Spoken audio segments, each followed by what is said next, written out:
Mussels Fra Diavolo is an essential ingredient in a good summer diet. However, you're probably making one major mistake when you do it. But we're gonna fix that today. But first, let's prep our ingredients, which call for one 24-ounce can of whole peeled tomatoes. And we wanna turn them into a tomato puree or passata. You could also just use a jar of passata as well. And we do this by running it through a food melon. At least that's how I do it. Some people will blend it, but sometimes that changes the color and beats air into it. So I like doing it old school for a perfect result every time.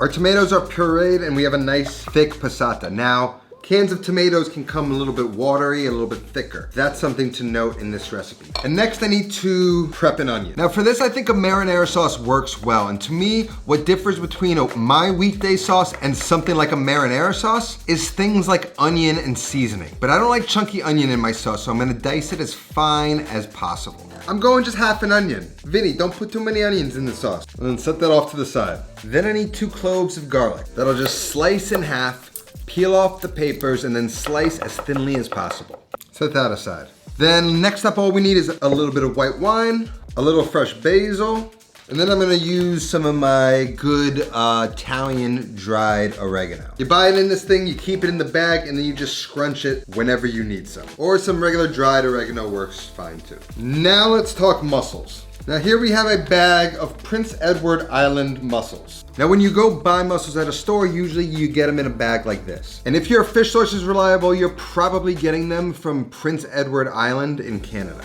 Now if you remember my fish fillet video, I value sustainability in seafood highly. And when you buy Prince Edward Island mussels, that's something you can feel real good about. And I'm gonna tell you why. And while I do, I'm going to clean and debeard these mussels. Debearding means simply removing this little hairy bit sticking out of the shell that the mussel uses to latch onto something to grow. And you just kind of pull it out like that.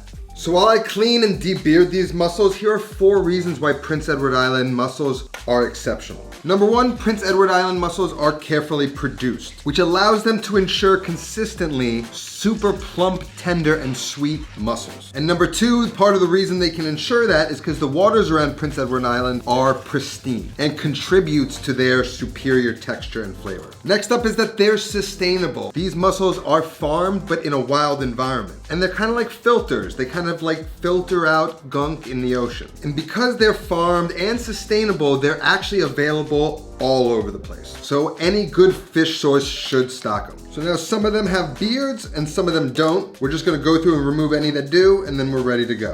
If there's any that don't close when you try and smash it, then that's likely dead and you can get rid of it. So here we have our cleaned and debearded mussels. Now we just need some good crusty bread, just cut on the bias to almost give somewhat of a similar shape to the mussel shell itself. Good bread is vital in a recipe like this. I'm just gonna hit it with a little bit of olive oil, a little salt, and while I get that sauce going, I'm gonna toss these into the toaster to get them nicely toasted. Now we can get to fixing the one mistake that many of you are probably making. So we're getting our marinara started, and we're gonna make a few adjustments to it to prepare it for the eventual mussels. So in my 3-quart saucier, I'm gonna add a little bit of olive oil, and then I'm gonna throw the onions in. I'm gonna season them with a little bit of salt, and I'm gonna allow those to sweat and soften. Once they do, I'm gonna add a little basil stem and the sliced garlic, and I'm gonna saute it until the garlic begins to become fragrant. Now we're making Fra Diavolo, which means spicy. So we're gonna add some chili flake and then some Calabrian chilies. Saute that for a minute or 2, and then we can deglaze with some white wine. Now you wanna reduce that wine down before we add the tomatoes. And while that does, I can toss the bread into the toaster to begin toasting. Now we can go ahead and add the tomatoes, and now if you were to add the mussels right now, they would release liquid and make this sauce too runny. And this is where most people screw up. This is where right now, once you add the tomato, you go ahead and add the mussels. Don't do that. We need to reduce that tomato sauce just like we do in weekday sauce. And just like when we reduce the sauce all the way down in weekday sauce, we don't want to add a ton more water back into it. This is no different. The mussels have liquor inside of them they'll release. So if your tomato sauce is a little loose, it'll only get looser and it won't have this nice thick viscous consistency for the mussels and the bread to stick to. So we reduce the tomato sauce down, thicken it even further to kind of compensate for that extra liquid that's going to be reintroduced into the sauce once we add the mussels. Don't go adding everything at once. And then, once that tomato sauce is nicely reduced and thickened, almost to the point where it may be a little too thick, then we can add the mussels and it'll balance itself back out. Once the mussels are in the sauce, you give them a toss, make sure they're well coated and starting to get hot, and then we can throw a lid on and cook those for about a minute, maybe 2. Then we're gonna check them, and most of them are about half open. So I'm gonna tear in some fresh basil to perfume the whole mix, give it a toss, get that heat kind of distributing all around the mussels, and once they're all fully open, I'll kill the heat, put the lid back on, and just let them chill in the steam for another 30 seconds to a minute.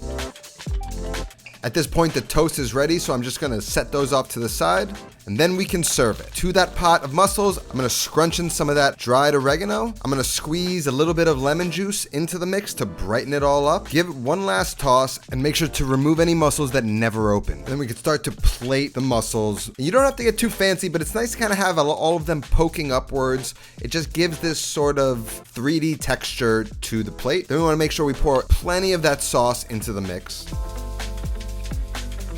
And then we're just gonna scrunch a little bit more oregano on top, some more fresh basil, and then I'm gonna finish it with some fresh lemon zest. And right now in this bowl, you've got yourself a spicy little party to enjoy. I think it's finger food. And the thing about mussels is they're small, so you can eat a ton of them. You can use one shell as a little spoon if you want. Get a little sauce from the bottom. You see how runny the tomato sauce is? If you don't reduce that, that's gonna just be water by the time you're eating it. The mussels give off way more water than you think. And the mussels are salty, so I chose not even to salt the tomato sauce. That's up to you. Anyway, this is something you enjoy, you don't rush it. So I'm gonna take my time. And if you haven't watched, check out my last episode, episode 2 of my Sunday Supper series, where I take you behind the scenes of my Sunday Supper pop-up. It's a ton of fun. This recipe is gonna be down in the description. That's all that I have today. I'll see you next time. Until then, take care of yourself and go feed yourself.